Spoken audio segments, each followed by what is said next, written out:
Hello అండి, నమస్తే. AC కానీ కూలర్ ఉన్న గదిలో ఒక బకెట్ వాటర్ పెట్టుకున్నారనుకోండి, ఒక బకెట్ వాటర్తో అనారోగ్య సమస్యలు కూడా తొలగిపోతాయి.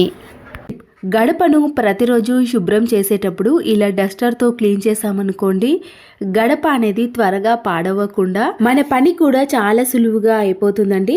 తర్వాత ఆ డస్టర్ని క్లీన్ చేసామనుకోండి, త్వరగా ఆరిపోతుంది. ఇలా కొత్తగా కొన్న స్క్రబ్బర్ ఉంటుంది కదండి, దానిని తీసుకొని ఇలా షార్ప్నెస్ అనేది తగ్గిపోయినప్పుడు మనము నైఫ్ని కానీ సీజర్ని ఇలా ఒక 2-3 టైమ్స్ పాటు ఈ స్క్రబ్బర్ పైన బాగా అప్లై చేసామనుకోండి, మళ్ళీ అవి షార్ప్నెస్లోకి అనేవి వచ్చేసాయి. కిచెన్లో సింక్ కాడ ఇలా టైల్స్ అనేవి జిడ్డుగా తయారైనప్పుడు ఇలాంటి వైపర్ని తీసుకొని దానిపై కొద్దిగా విమ్ లిక్విడ్ని వేయండి. ఈ వైపర్తో ఇలా కిచెన్లో ఉండే టైల్స్ పైన బాగా రుద్దేశామనుకోండి, ఎలాంటి జిడ్డు అయినా ఈజీగా తొలగిపోతుంది. అంతే కదండి, ఇలాంటి వైపర్తో మనము స్టవ్ వెనుక పడ్డ ఆయిల్ మరకలు కానీ కర్రీ మరకలను కూడా క్లీన్ చేసుకోవచ్చు. ఆ తర్వాత మనము ఇలా ఒక పొడి క్లాత్తో ఈ టైల్స్ని ఇలా క్లీన్ చేసుకున్నాం అనుకోండి, చాలా నీట్గా కనబడతాయి. కిచెన్లో గ్యాస్ స్టవ్ కాడ నేను ఆయిల్ డబ్బాను ఇలా ఒక మందంగా ఉన్న కార్డ్బోర్డ్ బాక్స్లో పెట్టేశానండి. చూసారు కదండి, చాలా రోజుల నుంచి ఇలా పెట్టేశాను. అది ఆయిల్ మరకలు పడి జిడ్డుగా తయారయ్యింది. ఇలా నేను కొత్తగా ఏవైనా బాక్సులు వచ్చినప్పుడు ఇలాంటి మందంగా ఉండే స్వీట్ బాక్సులు కానీ ఆన్లైన్లో బుక్ చేసుకున్నప్పుడు కార్డ్బోర్డ్ బాక్సులు వస్తాయి కదండి, దాన్ని ఇలా తీసుకొని దీనిలో ఆయిల్ బాటిల్ని కానీ కిచెన్కి సంబంధించిన గ్యాస్ లైటర్ సీజర్ని ఇలా ఒక ప్లేట్ కింద వేసి పెట్టేసామనుకోండి, జిడ్డు అనేది త్వరగా అంటుకోకుండా ఉంటుంది. అప్పుడు కిచెన్ కూడా చాలా నీట్గా క్లీన్గా ఉంటుంది. మనకి పని కూడా చాలా వరకు తగ్గిపోతుంది. వాషింగ్ మిషన్ అనేది త్వరగా పాడవకుండా ఎక్కువ రోజులు సర్వీస్ అనేది రావాలన్నా, ఇలా కొత్త దానిలా కనిపించాలి అంటే వాషింగ్ మిషన్లో ఇలాంటి డెస్కాల్ పౌడర్ అనేది దొరుకుతుందండి. వాషింగ్ మిషన్ని క్లీన్ చేసే పౌడరు మనకి ఆన్లైన్లో కానీ ఈ కంపెనీ వాళ్ళను ఫోన్ చేసి అడిగినా కూడా వాళ్ళు మనకి తెప్పించి ఇస్తారు. ఇలా ఒక 3-4 మంత్స్కి ఒకసారి ఈ పౌడర్ని మాత్రమే వేసి వాషింగ్ మిషన్ని ఆన్ చేసామనుకోండి, ఈ వాషింగ్ మిషన్ అనేది త్వరగా పాడవకుండా మనకి ఎక్కువ రోజులు సర్వీస్ అనేది వస్తుంది. ఇలాంటి స్లైడింగ్ డోర్ ఉన్నప్పుడు గ్యాప్లో డస్ట్ అనేది ఎక్కువగా పడుతుంది. స్పాంజ్ స్క్రబ్బర్ని ముందుగా ఈ స్లైడింగ్ డోర్లో ఇలా పెట్టిన తర్వాత వాటిని ఇలా నైఫ్తో ఘాట్లు పెట్టేశానండి. ఇలా చేయడం వలన దాంట్లో ఉండే డస్ట్ అనేది చాలా ఈజీగా వచ్చేస్తుంది. చూసారు కదండి, ఇలా స్క్రబ్బర్తో కూడా మనము డస్ట్ని ఈజీగా తీసేయవచ్చు. వాషింగ్ మిషన్లో ఇలాంటి చిన్న చిన్న సాక్సులు వేసినప్పుడు అవి ఎక్కడనో పడిపోవటం లాంటివి జరుగుతాయండి. ఇలాంటి నెట్టెడ్ జాలి ఉంటుంది కదా, ఆ జాలీలో ఈ సాక్సులన్నిటినీ కూడా ఇలా ఒకే దగ్గర వేసి ముడివేసి అప్పుడు వాషింగ్ మిషన్లో వేసామనుకోండి, మనకి తీసుకోవడం కానీ మళ్ళీ ఆరబెట్టడం అనేది చాలా ఈజీగా ఉంటుంది. సరుకులు ఉన్నప్పుడే ఇలాంటి స్టీల్ డబ్బాల పైన జిడ్డు అనేది ఎక్కువగా తయారైనప్పుడు ముందుగా వీటిపైన కొద్దిగా విమ్ లిక్విడ్ని వేసి టిష్యూ పేపర్తో క్లీన్ చేసుకోవాలి.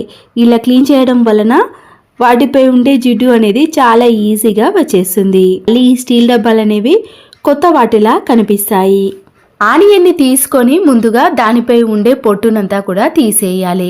ఇలా తీసేసిన తర్వాత ఇలా గ్రేటర్తో మనము సన్నగా తురుముకున్నాం అనుకోండి, బిర్యానీలోకి కానీ లేదా ఎగ్ ఫ్రైకి కానీ ఇలా ఆనియన్ని చాలా సన్నగా తురుముకోవడం వలన వేగడం కూడా చాలా ఈజీగా వేగిపోతుంది. గ్యాస్ కూడా మనకి చాలా వరకు ఆదా అవుతుంది. అల్లాన్ని ముందుగా ఇలా వాటర్లో ఒక 2-3 టైమ్స్ పాటు బాగా రుద్దాలండి. ఇలా చేయడం వలన దానిపై ఉండే మట్టి అనేది త్వరగా పోతుంది. ఆ తర్వాత మనము ఇలా వాటర్లో కొద్దిసేపు నానబెట్టిన తర్వాత దానిపై ఉండే పొట్టును తీయాలి అంటే టీ వడపోసే జాలి అనేది ఇలా గట్టిగా ఉన్నప్పుడు అల్లంపై ఉండే పొట్టును చాలా త్వరగా తీసేయొచ్చు. అల్లాన్ని ఎక్కువగా తీసామనుకోండి, మన చేతులు కూడా ఘాటుకు మండుతాయి కదా. ఇలా తీసామనుకోండి, మన చేతులు కూడా ఘాటుకు నొప్పి పెట్టకుండా ఎన్నైనా కూడా చాలా ఈజీగా తీసేయొచ్చు. మరొకటి, ఫ్రిడ్జ్ డోర్ని మనము అప్పుడప్పుడైనా క్లీన్ చేసుకుంటాం కానీ ఇలా పైన సరిగా క్లీన్ చేసుకోలేకపోతామండి. డస్ట్ కూడా చాలా ఎక్కువగా పడుతుంది. ఇలాంటి వాటిని ముందుగా మనము పొడి క్లాత్తో కాకుండా క్లాత్ బ్యాగులు ఉంటాయి కదండి, ఇలాంటి క్లాత్ బ్యాగును తీసుకొని డస్ట్నంతా కూడా ఇలా తీసేయచ్చు. పొడి క్లాత్తో తీసేసామనుకోండి, మళ్ళీ దాన్ని క్లీన్ చేసుకోవాల్సిన పని కూడా ఉంటుంది కదా. ఇలా మనము పడేసే వాటితో కూడా ఈ ఫ్రిడ్జ్ డోర్ని క్లీన్ చేసుకోండి. కొద్దిగా వెనిగర్ని వేసి క్లీన్ చేసుకున్నారనుకోండి కొత్త వాటిలా కనిపిస్తుంది. ఇలా వేస్ట్గా ఉన్న ప్లాస్టిక్ బాటిల్ యొక్క క్యాప్ని తీసుకొని వీడియోలో చూపించిన మాదిరిగా ఇలా నైఫ్తో పక్కన ఘాట్లు పెట్టుకోవాలి. చూసారు కదండి, ఇలా ఘాట్లు పెట్టుకున్న తర్వాత క్యాప్ మధ్య భాగంలో ఉండే దాన్ని కూడా ఇలా తీసేయండి. ఇప్పుడు ఈ క్యాప్ని మనము ఇంకొక క్యాప్ మధ్యలో గ్లూ గమ్మును పెట్టి అతికించుకోవాలి. కిచెన్లో ఉండే టైల్స్ కాడ మనము ఇలా కొద్దిగా గ్లూ గమ్మును పెట్టి ఈ క్యాప్ని కూడా అతికించుకోండి. ఇప్పుడు దీంట్లో కిచెన్కి సంబంధించిన గ్యాస్ లెటర్ని కానీ లేదా సీజర్ని కానీ చాలా ఈజీగా పెట్టుకోవచ్చు. మనము ఇలా ఎన్ని కావాలంటే అన్ని కూడా పెట్టేసుకోవచ్చండి. అప్పుడు ఏది కావాలంటే అది ఈజీగా తీసుకోవడానికి కూడా వీలు ఉంటుంది. మనము కిచెన్లో వెతకాల్సిన పని కూడా ఉండదు. ఇలాంటి మామూలు రబ్బర్ బ్యాండ్లు ఉంటాయి కదండి, పిల్లలకి మనము ప్రతిరోజు స్కూల్కి వెళ్ళేటప్పుడు ఇలాంటి సాక్స్లను వేసాం కదండి.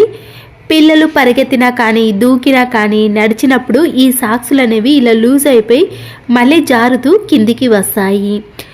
పిల్లలు మార్నింగ్ స్కూల్కి వేసుకునే సాక్స్లు అనేవి ఇలా నీట్గా మళ్ళీ ఇంటికి వచ్చేదాకా కంఫర్ట్గా ఉండాలంటే ఇలాంటి రబ్బర్ బ్యాండ్ని కొద్దిగా సాగదీసి వేసామనుకోండి, ఆ రబ్బర్ బ్యాండ్ అనేది టైట్గా ఉండకుండా లూజ్గా ఉంటుంది. రబ్బర్ బ్యాండ్ అనేది పైన కడపడకుండా ఉండటానికి సాక్స్ను కొద్దిగా మలుచుకోవాలి. ఇలా ప్రతిసారి మనము సాక్స్ లూజ్ అవ్వగానే కొత్తవి తెచ్చుకునే బదులు ఈ చిన్న టిప్ని ఫాలో అవ్వండి. ఒకవేళ ఇలాంటి రబ్బర్ బ్యాండ్ కాకుండా మామూలుగా సన్నగా హెయిర్ బ్యాండ్స్ ఉంటాయి కదండి, వాటిని కూడా వేసుకోవచ్చు. ఇలాంటి పట్టు శారీస్ ఉంటాయి కదండి, మనము అకేషన్స్కి కానీ పండగలకు ఏదికైనా వెళ్ళినప్పుడు మాత్రమే ఇలాంటి శారీస్ని వాడుతాము.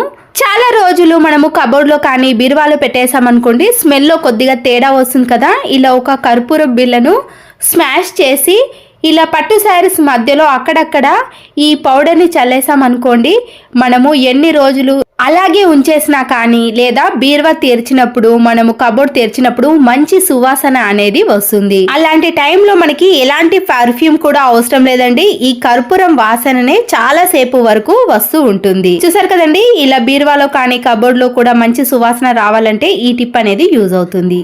ఇలాంటి షర్ట్స్కి ఒక్కొక్కసారి బటన్ అనేది ఊడిపోతుందండి, పిల్లలైతే ఎక్కడనో పడేస్తారు. మళ్ళీ దానికి సేమ్ మ్యాచింగ్ కావాలంటే మనము ఇబ్బంది పడుతూ ఉంటాం కదండి.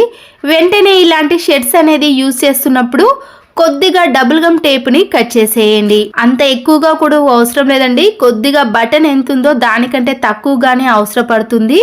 బటన్ అనేది ఎక్కడ ఊడిపోయిందో ఆ ప్లేస్లో ఇలా డబుల్ గమ్ టేప్ని పెట్టేసి ఇలా మనం గట్టిగా అతికించేసామనుకోండి, మ్యాచింగ్ బటన్ కూడా అవసరం లేదండి. ఇలా చాలా నీట్గా ఎంత గట్టిగా లాగినా కూడా ఆ డబుల్ గమ్ టేప్ అనేది ఇలా బయటికి రాకుండా కంఫర్ట్గా ఉంటుందండి.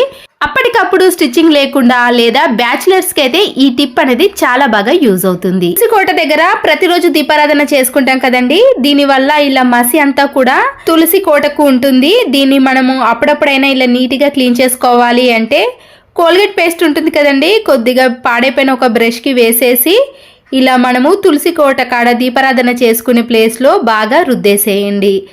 చాలా ఈజీగా పోతుందండి. ఒకవేళ మీరు కోల్గేట్ పేస్ట్కు బదులుగా వాషింగ్ మిషన్లో వేసే లిక్విడ్ ఉంటుంది కదండి, దాన్నైనా తీసుకోవచ్చు. ఇప్పుడు ఏదైనా ఒక పొడి క్లాత్ని తీసుకొని ఇలా బాగా రుద్దేశాం కదండి, దాన్నంతా కూడా తీసేయండి. ఇప్పుడు ఈ క్లాత్కి అంతా కూడా ఈ మసి అనేది వచ్చేస్తుంది. చూసారు కదండి, మనము ఎక్కువగా శ్రమ పడాల్సిన అవసరం కూడా లేదు. ఇలా మనం ఒక కోల్గేట్ పేస్ట్తో క్లీన్ చేసామనుకోండి, చాలా నీట్గా క్లీన్గా అవుతుంది. ఎక్కడ కూడా మసి కూడా కనిపించదు. ఇలా అప్పుడప్పుడు మనము ఎక్కువగా శ్రమ పడకుండా ఈ చిన్న టిప్తో ఈజీగా క్లీన్ చేసుకోవచ్చు. మిషన్లో బట్టలు వేసే ప్రతి ఒక్కరికి ఈ టిప్ అనేది యూజ్ అవుతుందండి. ముందుగా స్విచ్ ఆఫ్ చేసుకున్నాక ఈ టాప్ లోడ్ వాషింగ్ మిషన్ అండి. ఈ వాషింగ్ మిషన్ లోపల మీకు ఒక చిన్న బాక్స్ అనేది ఉంటుంది. దాన్ని ఇలా కొద్దిగా ప్రెస్ చేసి తీసామనుకోండి, ఈజీగా బయటకు వస్తుంది. దీని లోపల మనము ఇలా 15 డేస్కి ఒకసారి దీన్ని క్లీన్ చేసుకోవాలండి. దీంట్లో డస్ట్ అనేది తడుతూ ఉంటుంది, దీనివల్ల వాషింగ్ మిషన్ కూడా త్వరగా పాడైపోతుందండి. ఇలా సర్వీసింగ్ చేసే వాళ్ళు నాకు ఈ టిప్ని చూపించారు. నేనైతే 15 డేస్కి ఒకసారి క్లీన్ చేసుకుంటున్నానండి, కాబట్టి చాలా నీట్గా ఉంది. చాలా రోజుల వరకు క్లీన్ చేసుకోలేరు అనుకోండి, మీరు పాడైపోయిన టూత్ బ్రష్తో కూడా దీన్ని క్లీన్ చేసుకొని ఇలా ఆ తర్వాత వాషింగ్ మిషన్కి దీన్ని పెట్టేసేయండి. ఇలా చేయడం వలన వాషింగ్ మిషన్ అనేది త్వరగా పాడవకుండా చాలా రోజులు సర్వీస్ అనేది వస్తుంది. ఏసీ గదిలో కానీ లేదా కూలర్ ఉన్న గదిలో మీరు ఒక బకెట్ వాటర్ పెట్టారనుకోండి, ఏసీ ఒక నిత్యావసరంగా మారిపోయిన రోజులు ఇవి. కానీ ఉక్కపోత వేడి నుంచి ఏసీ తక్షణ ఉపశమనాన్ని ఇస్తుంది. అయితే నిరంతరం ఏసీలో గడిపితే కొన్ని అనారోగ్యాల బారిన పడకుండా ఉండవలసింది కదా. ఈ సమస్యలన్నిటికీ ఒకే ఒక పరిష్కారం ఏసీ గదిలో బకెట్ నీళ్లు పెట్టుకోవడమే. దీని ఉపయోగం ఏంటిదంటే ఏసీ కారణంగా గదిలోని వాతావరణం పొడిబారుతుంది.